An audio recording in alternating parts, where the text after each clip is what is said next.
वह जो सोल को या आत्मा को मरा हुआ जानते हैं कि आत्मा को मारा जा सकता है, और वह जो ऐसा सोचते हैं कि आत्मा मारती है, वह दोनों ही सब गलत हैं। श्री कृष्ण समझाते हैं आत्मा को न तो मारा जा सकता है और आत्मा न ही किसी को मार सकती है।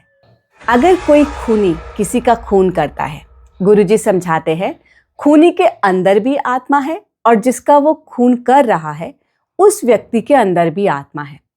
लेकिन जब वो खून करता है, उसकी आत्मा खून नहीं कर रही, वो सिर्फ अपनी बॉडी से खून कर रहा है। जिसकी डेथ होती है उसकी भी आत्मा को कुछ भी नहीं होता है, सिर्फ इसका शरीर मरता है। आत्मा इम्पेरिशेबल है। गुरुजी समझाते हैं कि कभी भी कोई भी आत्मा को मार नहीं सकता और आत्मा भी किसी को नहीं मारती। श्री कृष्ण समझाते हैं कि मूर्ख आत्मा को शरीर के साथ जोड़ते हैं या शरीर के कामों को आत्मा पे एट्रीब्यूट करते हैं। वे समझाते हैं कि शरीर और आत्मा को मिक्सअप नहीं करो। आत्मा जन्म लेती है अपना धर्म करने के लिए अर्थ पर।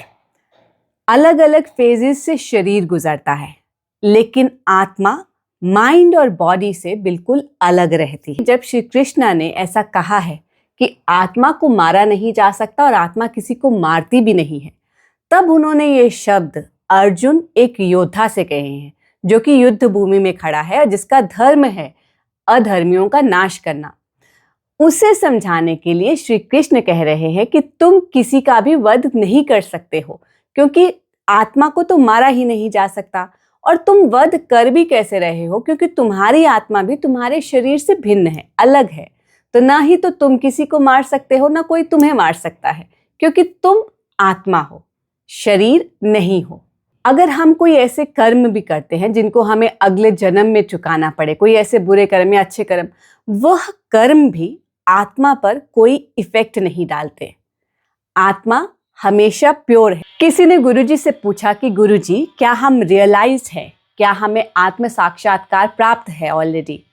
गुरुजी ने समझाया कि हम आत्म रियलाइज्ड ऑलरेडी हैं। ऐसा कुछ भी नहीं है जिसे हमें खोजना है या पाना है। हमारी आत्मा ऑलरेडी सेल्फ रियलाइज्ड है, वह जानती है कि वह कौन है। लेकिन जब हम अपनी साधना में बैठते हैं, जब हम अपनी क्रिया करते हैं, तो बेसिकली हम क्या कर रहे हैं? अपने मन के मिरर को, अपने मन के शीशे को हम चमका रहे हैं ताकि उसमें उसका प्रतिबिंब दिख सके, उसकी इमेज दिख सके जो हम हैं, यानी कि हमारी आत्मा। ये ऐसा ही है जैसे लेक में, अगर किसी तालाब में, झील में पानी गंदा है, मिट्टी से भरा हुआ है, तो झील का तला नहीं देखा जा सकता, उसमें तैरने वाली मछलियां नहीं देखी जा सकती। लेकिन जब वो पानी से मिट्टी नीचे बैठ जाती है और पानी साफ हो जाता है, तो झील का तला, उसमें तैरने वाली मछलियां, सब कुछ आसानी से देखा जा सकता है। तो हम अपनी साधना से अपने मन की इम्प्योरिटीज या मिट्टी को बैठाने की कोशिश कर रहे हैं।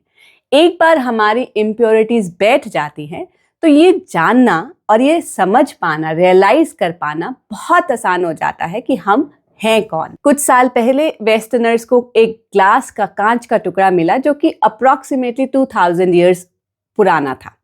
तो उन्होंने उसी से अनुमान लगाया कि शीशा 2000 साल पहले हमने बनाया था। लेकिन भगवद गीता अगर आज के हिस्टोरियंस के माने तो कम से कम 5000 साल पहले बोली गई है।